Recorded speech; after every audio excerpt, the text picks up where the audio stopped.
আসসালামু আলাইকুম রহমতুল্লাহ। প্রিয় সুধী, কাছে ও দূরে, দেশে ও প্রবাসে যে যেখান থেকে দেখছেন, আপনাদের সকলকে আজকের এই আমার আলোচনায় স্বাগতম।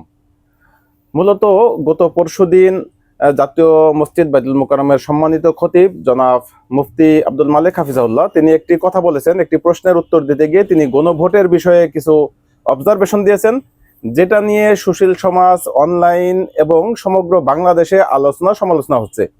আসলে ঘটনাটা কি, আমি এই বিষয়টা নিয়েই আলোচনা করব।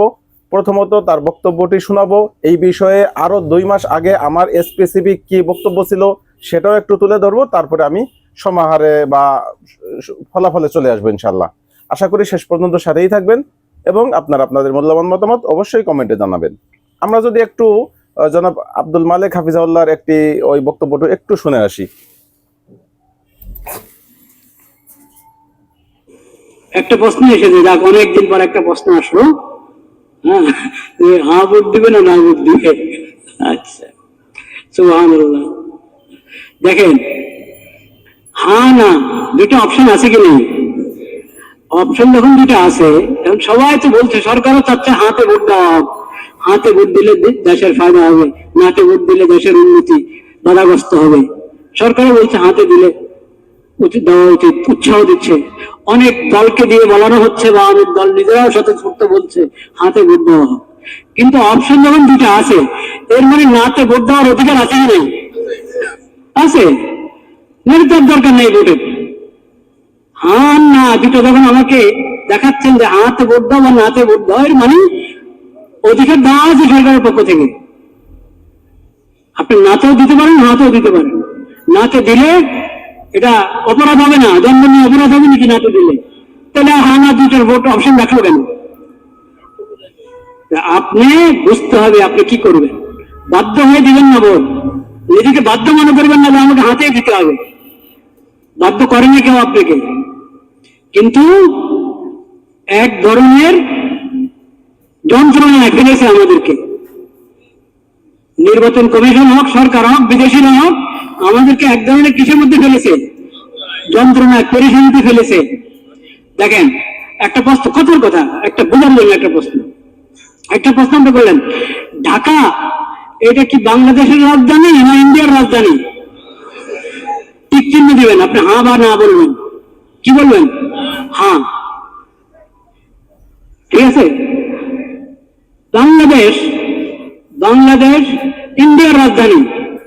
হ্যাঁ বা না, কি বলবেন? না। এখন আপনাকে প্রশ্ন করে, ঢাকা ঢাকা দিল্লি এটা বাংলাদেশের রাজধানী না? কি বলবেন? ঢাকা ঢাকা এবং দিল্লি বাংলাদেশের রাজধানী। দিল্লি এবং ঢাকা ইন্ডিয়ার রাজধানী। কি বলবেন আপনি কোন? তো এখানে এরকম করে রেখেছে 5-6টা জিনিস। আপনি হ্যাঁ বললে সবগুলোকে হ্যাঁ বলবেন, না বললে সবগুলোকে কি বলবেন? কেন অপশন নাই কেন? 5টাকে আলাদা আলাদা ভোট নেন।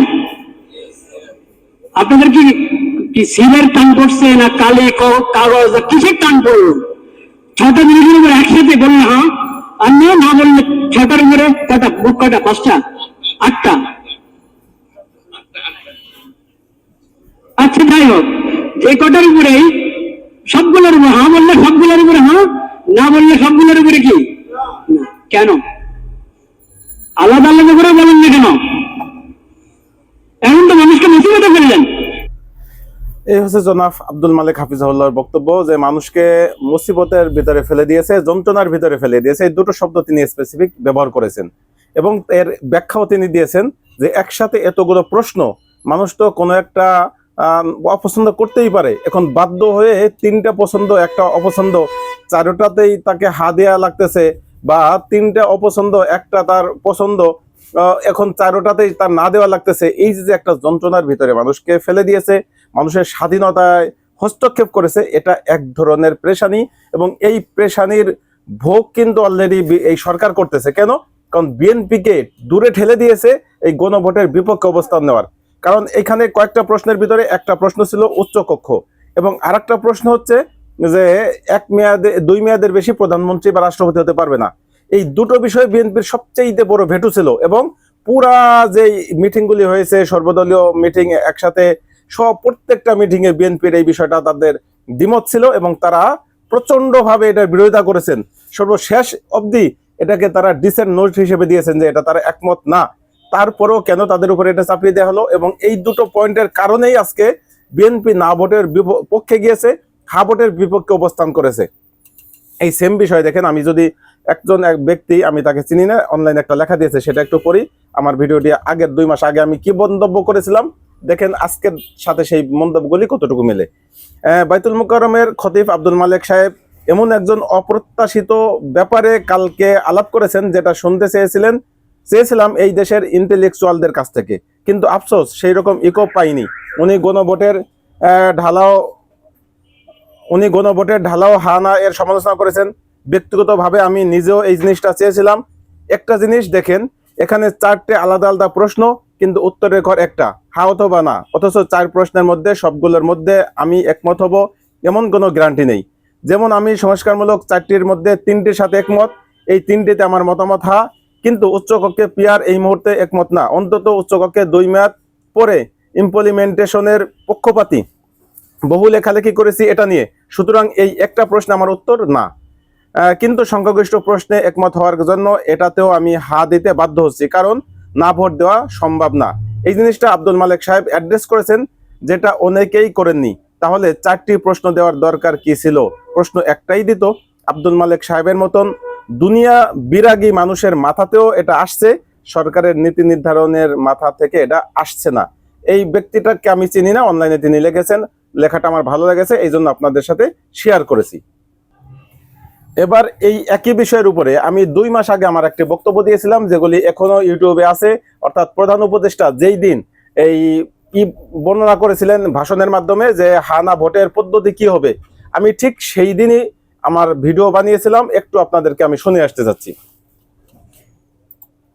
করে ফেলতেছেন, অর্থাৎ রাষ্ট্রপতির স্বাক্ষরের মাধ্যমে সেটা জারি হচ্ছে। এরপরে তিনি আরো নিশ্চিত করেছেন যে আগামী ফেব্রুয়ারির প্রথমার্ধে এই নির্বাচন এবং একই সাথে গণভোট এবং জাতীয় নির্বাচন অনুষ্ঠিত হবে। এর সাথে সবচেয়ে আমার কাছে আশ্চর্য মনে হয়েছে তিনি যেই পদ্ধতিটা বলেছেন, বিশেষত গণভোটের যেই থিওরি তিনি উপস্থাপন করেছেন, যেখানে 4টি প্রশ্ন করা হবে, প্রত্যেকটা মানুষের কাছেই মূলত এই প্রশ্নটা থাকবে, কিন্তু 4 প্রশ্নের জবাব আপনি 4টি দিতে পারবেন না, একসাথে দিতে হবে। মানে এটা আপনাকে বাছার সুযোগ নেই। হয়তো 4টার আপনার 3টা হা থাকতে পারে, একটা না থাকতে পারে, তখন আপনি আসলে কোথায় যাবেন? আপনার যাওয়ার জায়গা নেই, হাত পা বাঁধা। আপনাকে হয় নাতে যেতে হবে, নইলে হাতে যেতে হবে। যেমন আপনাকে প্রশ্ন করা হলো যে আপনি এখন দুপুরবেলা একই সাথে আপনাকে ভাত দেওয়া হবে, আপনাকে বিরিয়ানি দেওয়া হবে, আপনাকে হালুয়া দেওয়া হবে, বিভিন্ন 5-4 পদের দেওয়া হবে। আপনি খাবেন কি খাবেন না? খাইলে 4টাই খাইতে হবে, না খাইলে একটাও খাইতে পারবেন না। বিষয়টা এমন। এটাতে হাস্যকর হতে পারে, ওখানে কারো কোনো বিষয়ে অ্যালার্জি আছে, কারো গরুর মাংসের সমস্যা আছে, এই বিষয়টা আমার কাছে হাস্যকর মনে হয়েছে। আমি এর পদ্ধতি নিয়ে আগেও একটি ভিডিও বানিয়েছি, চাইলে সেই ভিডিওটি দেখে আসতে পারবেন যে সুন্দর পন্থা বা উত্তম পন্থা কি হতো, কিভাবে নির্বাচন করলে বিএনপিও এখানে বিরোধিতা করতো না, বা সকল মানুষ জনগণ আমাদের একই সাথে আমরা আনন্দ চিত্তে বিষয়টা গ্রহণ করতে পারতাম। মতামত ভিন্ন থাকতেই পারতো, কিন্তু আমরা একসাথে নির্বাচনটা করতে পারতাম, ভোট দিতে পারতাম, এবং এই জুলাই সনদটা গণভোটে বিজয়ী হয়ে আসতো, অন্তত ম্যাক্সিমাম অংশটা বিজয়ী হয়ে আসতো। এই কথাগুলি কেন বলছি? কারণ এখানে প্রশ্নের ভিতরে যে বিষয়গুলি এনেছেন আমার কাছে অন্তত খুবই দৃষ্টিকটু মনে হয়েছে। প্রথমত 4 প্রশ্নের 1 নম্বর প্রশ্ন, ক, নির্বাচনকালীন সময়ে তত্ত্বাবধায়ক সরকার, নির্বাচন কমিশন এবং অন্যান্য সাংবিধানিক প্রতিষ্ঠান জুলাই সনদে বর্ণিত প্রক্রিয়ার আলোকে গঠন করা হবে। অথচ এই জায়গায় মূলত বিএনপির একটি ভেটো হচ্ছে তত্ত্বাবধায়ক সরকারের গঠন প্রণালীতে শেষের দিকে তাদের একটা ভেটো ছিল যে কিভাবে গঠন করা হবে। আর এই জায়গায় এসে কিন্তু তাদের সেই নোট অফ ডিসেন্ট থাকছে না। জনগণ বাধ্য যে এখানে ভোট দিবে কি দেবে না, দিলে 4টেই হয়, না দিলে 4টার ক্ষেত্রেই না। অথচ আপনি 3টা পাশ করিয়ে আনতে পারতেন, 2টা পাশ করিয়ে আনতে পারতেন। এইভাবে একসাথে দেওয়াতে মানুষের হাত পা বেঁধে দেওয়া হলো, এটা একটা অযৌক্তিক বিষয় হয়েছে। দ্বিতীয়ত যে বিষয়টা খতে এনেছেন, আগামী সংসদ হবে 2 কক্ষ বিশিষ্ট। জাতীয় সংসদ নির্বাচনে দলগুলোর প্রাপ্ত ভোটের অনুপাতে 100 সদস্য বিশিষ্ট একটি উচ্চ কক্ষ গঠিত হবে। সংবিধান সংশোধন করতে হলে উচ্চ কক্ষের সংখ্যাগরিষ্ঠ সদস্যের অনুমোদন দরকার হবে। এই বিষয়টা যদিও অনেক উত্তম একটি প্রস্তাব, যে বাংলাদেশের প্রেক্ষাপটে যদি উচ্চ কক্ষ করা হয় সংসদে, তাহলে অবশ্যই সেটা পিয়ার সিস্টেম করা দরকার, এবং অন্তত সংবিধান সংশোধনের ক্ষেত্রে তাদের আহ, আধিক্যের যে ভোট সেটা দরকার। এই বিষয়টা খুব মূল্যবান, কিন্তু কথা হচ্ছে এই জায়গায়ও বিএনপির নোট অফ ডিসেন্ট আছে। তারা কিন্তু উচ্চকক্ষে পিয়ার মানেনি, এবং শেষ পর্যন্ত এটা নিয়ে তারা লড়াই করতেছিল। এই জায়গায় এসে এত বড় একটি ইস্যু যেটা বিএনপি কোনো ক্রমেই মানতে চাচ্ছে না, সেই জায়গায় কেন এই বিষয়টা এভাবে আনলেন? এখানেও তো নোট অফ ডিসেন্ট সহই আনতে পারতেন।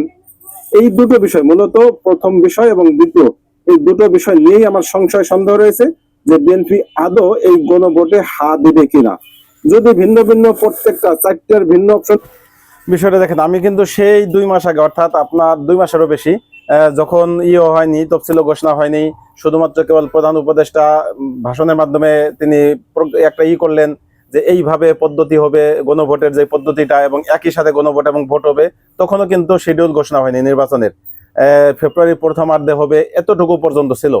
তখনই আমি এই সন্দেহ সংশয় করেছিলাম যে বিএনপি এই গণভোটের বিপক্ষে অবস্থান করবে। কেন? স্পষ্ট, কারণ বিএনপির এখানে মোট 4টে পয়েন্টের প্রধান 2টো পয়েন্ট, প্রথম 2টো পয়েন্টই বিএনপির বিপক্ষে। তাহলে বিএনপি কেন এখানে পক্ষে আসবে? পক্ষে আসার কোনো কারণ নেই। অথচ আমরা যদি চাইতাম যে প্রত্যেকটা প্রশ্ন ভিন্ন ভিন্ন ভাবে রাখতে, যে প্রত্যেকটা প্রশ্নের উত্তর ভিন্ন ভাবে দিতে পারবেন, আপনি প্রথম প্রশ্ন একমত কিনা আপনি হা বা না, দ্বিতীয় প্রশ্ন একমত কিনা হা বা না, তৃতীয় প্রশ্ন একমত কিনা হা বা না, যেটা আমরা সাধারণত নির্বাচনগুলিতে দিয়ে থাকি। আমাদের আইনজীবী সমিতি নির্বাচন, তারপরে এই ভার্সিটি যে ছাত্র সংসদ নির্বাচনগুলি হয়ে থাকে, বিভিন্ন ব্যালটে তারা টিক দিয়ে থাকেন। পরবর্তীতে সেই ব্যালটগুলি গণনা করেন যে কোন নাম্বারে কোনটা বিজয়ী হয়েছে। ঠিক এভাবেও যদি আমরা 4টে প্রশ্ন আলাদা আলাদা ভাবে টিক দেওয়ার ব্যবস্থা থাকতো, আমরা পরবর্তীতে কাউন্ট করতে পারতাম যে কোন কোন প্রশ্নটা আসলে গণভোটে জিতে এসেছে। সেই ক্ষেত্রে আমাদের পরবর্তী সংসদ এবং পরবর্তী সরকার সেটা মানতে কোনো ধরনের দ্বিধা থাকতো না, কারণ এটা কেউ বাধ্য হয়ে দিয়েছে, বিষয়টা এরকম প্রমাণিত হতো না। দেখা গেছে কারো 3টে পছন্দ হয়েছে, একটা না পছন্দ, তার সত্ত্বেও সে পছন্দে সবগুলিতে টিক দিয়েছে, এরকম তখন ধরা হতো না। বরং তখন স্পষ্ট এটা শক্তি আরো বেশি শক্তি প্রবল হতো, যে প্রত্যেকটা মানুষ তারা বুঝে শুনে প্রত্যেকটা টিক দিয়েছে। অতএব যেটা জিতে এসেছে সেটা ওভারটেক করা বা সেটাকে বাতিল করা কোনো সরকারের পক্ষে সম্ভব হতো না। সাথে সাথে আমাদের যে আওয়ামী ভাই ব্রাদার যারা আছেন, যারা ওই খুব বেশি আক্রমণাত্মক ছিলেন না বা কোনো অপরাধের সাথে জড়িত ছিলেন না, একেবারে প্রান্তিক শ্রেণীর নিরীহ অনেকেই আছেন, তারা তো ভোট দিবে না, এটা তো নিশ্চিত। তো তাদেরও কিন্তু কিছু বিষয়ে প্রশ্ন আছে। খোদ শেখ হাসিনার বিষয়ে তাদেরও কিন্তু কোনো অনেকগুলি আপত্তি ছিল। সেই জায়গায় এই ভিন্ন ভিন্ন প্রশ্ন থাকলে তাদেরও কেউ কেউ কোনো কোনো প্রশ্নে টিক দিয়ে দিতেন, যেটা ভবিষ্যৎ দেশের মঙ্গলের কারণে, কারণ দেশকে সকলেই ভালোবাসেন, দেশের স্বার্থ সকলেই দেখতে চান। সেই জায়গা থেকে এই যে একটা হযবরল অবস্থা সরকার তৈরি করেছে, এবং সরকার নিজেদের সরকারি ব্যবস্থাপনায় কোটি কোটি টাকা নষ্ট করে তারা প্রচারণা চালিয়েও সেই সফলতা পেল না, যেই সফলতা পাওয়ার জন্য শুধুমাত্র একটি ঘোষণাই দরকার হয়ে যেত।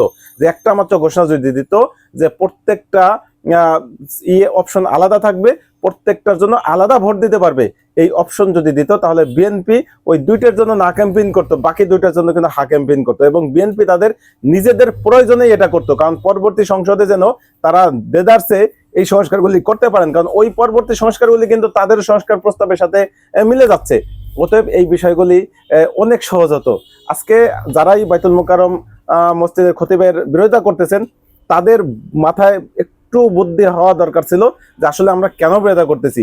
আব্দুল মালেক হাফিজুল্লাহ যেই কথাগুলি বলেছেন অত্যন্ত চমৎকার কথা বলেছেন, এবং যেই কথাগুলি আসা দরকার ছিল আমাদের সুশীল সমাজ, আমাদের যে বামপন্থী যে টকশো যারা করেন, ডাক্তার জাহেদের মতো মাথা মোটা এদের মাথা থেকে, কিন্তু সেটা আমরা পাইনি। বরং এটা এসেছে দুনিয়া বিরাগী, দুনিয়ার প্রতি যার কোনো অনুরাগ নেই, আসক্তি নাই, যিনি সারা দিন কিতাব নিয়ে পড়ে থাকেন, কিতাব মাহফিল ছাত্র ক্লাস এগুলি নিয়েই যার কাজ, তিনি তার মাথা থেকে এই ধরনের চমৎকার একটি ফর্মুলা আসার জন্য অন্তত তাকে আমি ধন্যবাদ জানাচ্ছি। সাথে এখনো সুযোগ আছে, সরকারকে আহ্বান করব যে যদি বিষয়টা আপনারা ভেবে দেখতে পারেন যে প্রয়োজনে অন্য কোনো বিকল্প ব্যবস্থা যদি করতে পারেন সেটা করেন, বা কি করবেন সেটা আপনাদের বিষয়। বাকি আমার মনে হয় এই বিএনপিকে পক্ষে আনার এর থেকে আর উত্তম কোনো পন্থা ছিল না। আজকের মতো এই পর্যন্তই, এখানেই শেষ করছি। তবে অবশ্যই আপনাদের জন্য কমেন্ট বক্স খোলা রাখছি, কমেন্টে আপনাদের মূল্যবান মতামত জানতে চাই।